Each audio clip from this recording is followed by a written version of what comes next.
Now on to some tennis action. After the fiasco come the efforts of an apparent patch-up. The AITA extending an olive branch to the rebel players, forming a three-member committee. But the question is, will the players accept AITA's ploy?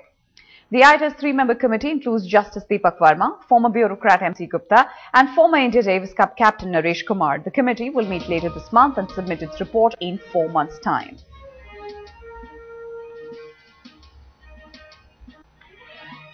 Question is this really a patch-up or is it an embarrassed AITA trying to save face after the humiliation suffered by the Indian rookies against South Korea?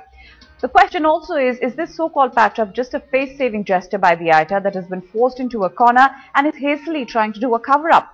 Also, what was the point then of axing the rebel players for the South Korea tie if they were then, in fact, opened and welcomed back with open arms? But the most important question is whether the players will buy the AITA's ploy of setting up a committee to look into their demands without fulfilling any of them, at least for the time being. And I think the players are also being deprived. Therefore, we thought, let's get a neutral committee in place. And we've got a neutral committee in place and we've mentioned the names.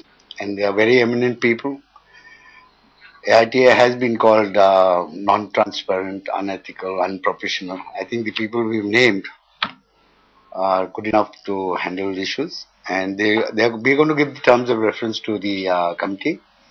And they'll be discussing with all players, not only the players who have concerns. They'll be dealing with all players who are likely to represent the country. So who has to be blamed for this humiliating 1-4 defeat against Korea? Is the three-member committee just an eyewash, as the AITA seems to have already taken a decision not to punish any of the rebel players? If that is so, why did they not meet all their demands before this Davis Cup tie? With camera person Shiv Kumar in Delhi, this is Shuman Roy for Headlines Today.